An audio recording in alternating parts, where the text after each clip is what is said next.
بسم اللہ الرحمن الرحیم والصلاة والسلام علی رسول اللہ وعلی آلہ وصحبہ اجمعین۔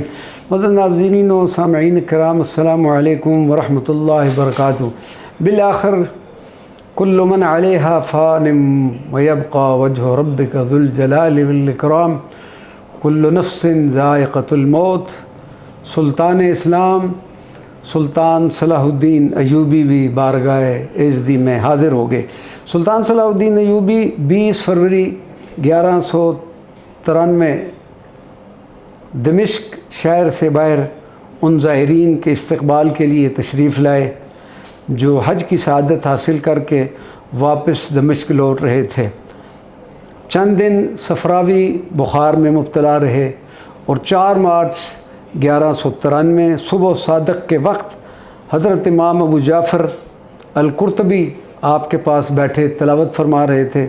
سلطان کے ارد گرد ان کے صاحبزادے، دوست احباب اور منتظمین بیٹھے یہ روح پرور دیکھ رہے تھے کہ جب قاری صاحب قرآن پاک کی سورہ توبہ کی آخری آیت مبارکہ تلاوت فرما رہے تھے اور جب کہا لا الہ الا ہوا تو سلطان معظم نے تبسم فرمایا، جس سے ان کے چہرہ پر ایک عجیب مسکراہٹ آ گئی اور ان کا چہرہ نور سے جگمگا اٹھا۔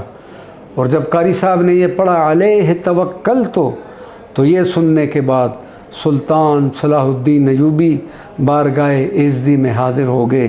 انا للہ و انا الیہ راجعون۔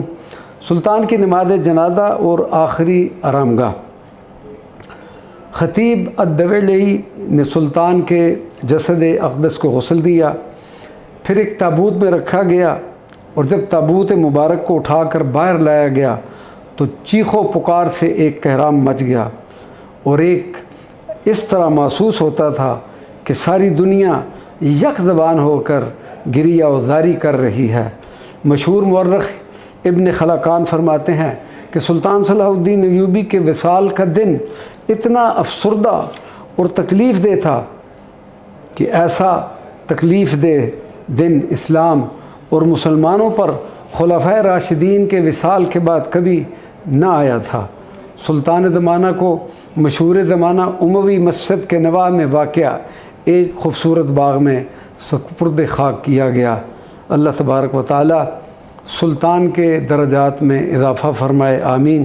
اکابر علماء نے لکھا ہے کہ حضرت سلطان صلاح الدین ایوبی رضی اللہ تعالی عنہ کے مدار مبارک پر حاضر ہو کر دعا کی جائے تو انشاءاللہ العزیز وہ دعا ضرور قبول ہوتی ہے۔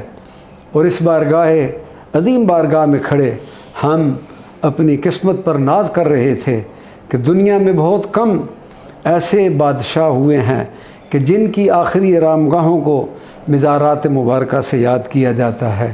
ان بادشاہوں کے مزارات مبارکہ میں سے ایک مزار مبارک فاتح بیت المقدس سلطان صلاح الدین ایوبی کا بھی ہے۔ دمشق کے اکثر زائرین یہاں پر حاضری کو اپنے لیے باعث سعادت سمجھتے ہیں اور اس بندہ ناچیز کو کئی بار الحمدللہ و شکر للہ کہ اس مقام میں حاضری کی سعادت نصیب ہو چکی ہے۔ اللہ تبارک و تعالی بندہ کی ان حاضریوں اور ان عظیم مقامات پر حاضریوں کے طفیل اس بندہ کی بخشش و مغفرت فرما دے۔ وما علینا الا البلاغ المبین۔ والسلام علیکم ورحمۃ اللہ وبرکاتہ۔